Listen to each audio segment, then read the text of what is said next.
بسم اللہ الرحمن الرحیم۔ السلام علیکم۔ اقبال فرام ٹورنٹو سے۔ آج ہم بات کریں گے پاکستان اور دہشت گردی۔ ابھی یہ رمضان المبارک کا مہینہ چل رہا ہے اور یہ بڑے افسوسناک دھماکے ہوئے ہیں بنوں میں اور کلات میں۔ ہمارے ٹوٹل 18 لوگ مارے گئے ہیں، جس میں 15 سویلین ہیں اور 5 ہمارے فوجی ہیں۔ یہ ایک بہت افسوسناک واقعہ ہے اور اس کی جتنی بھی مذمت کی جائے کم ہے۔ لیکن اب دیکھنا یہ ہے کہ یہ ایسا کیوں ہو رہا ہے۔ پاکستان کی تھوڑی سی ہم تاریخ پہ نظر ڈال لیں کہ پاکستان کا تو ایسا معاشرہ نہیں تھا، کبھی بھی دہشت گردی نہیں تھی۔ اگر ہم ضیاء الحق سے پہلے کی پاکستان کی اسٹڈی کریں، کوئی بک پڑھیں، تو وہاں پتہ چلتا ہے وہاں پاکستان میں کوئی دہشت گردی کا، مذہبی منافرت کا کوئی اکے دکے واقعات ہوتے تھے، لیکن ایسے نہیں ہوتے تھے جیسے اب یہ عام ہی ہو گئے۔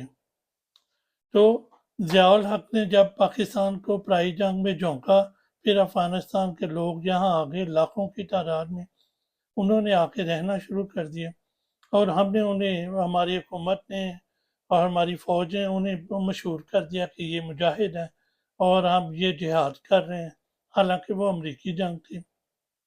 اور اس کے بعد مشرف صاحب نے انہی مجاہدین کو دہشت گرد قرار دے دیا اور دہشت گرد قرار دے کر ان کے اگینسٹ جنگ شروع کر دی اور فائٹنگ شروع کر دی، اور اس کے جو نتیجے میں وہ یہ ٹی ٹی پی والے بن گئے، پاکستان طالبان والے بن گئے۔ انہیں جب مار پڑی تو وہ افغانستان چلے گئے۔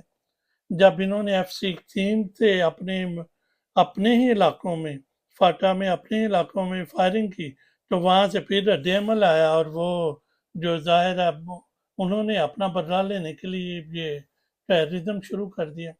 تو یہ ایک نہ ختم ہونے والا سلسلہ شروع ہو گیا پاکستان میں۔ اور پھر مزے کی بات یہ ہے کہ آج تک جتنے بھی دہشت گردی کے واقعات ہوئے ہیں، کوئی دہشت گردی کا نیٹ ورک نہیں پکڑا گیا، اور جو ضیاء الحق سے لے کے آج تک جتنے سیاسی قتل ہوئے ہیں ان کے قاتل بھی نہیں پکڑے گئے۔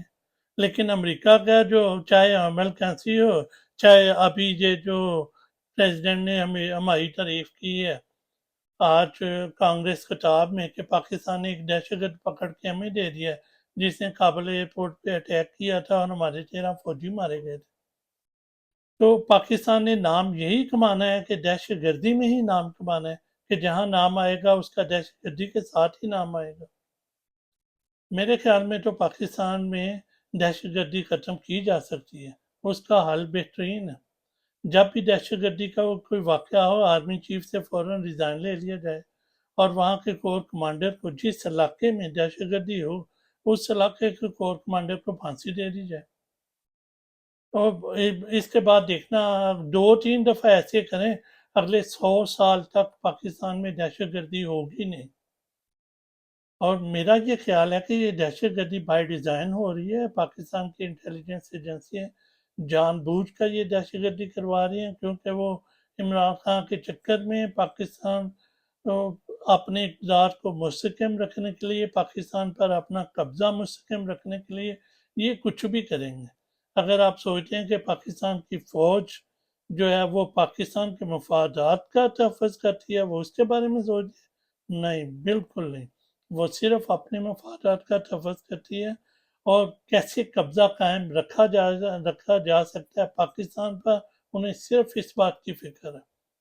پاکستانیوں کو خود اٹھنا ہوگا اور عمران خان کو چھڑانا ہوگا، اپنی آزادی کی اسٹرگل کرنی ہوگی، ورنہ کوئی دنیا کی دوسری طاقت، ٹرمپ یا کوئی اور، آ کے آپ کو آزادی لے کے، آپ کا اقتدار اعلیٰ لے کے آپ کو نہیں دے گا۔ اب تک اتنا ہی، خدا حافظ۔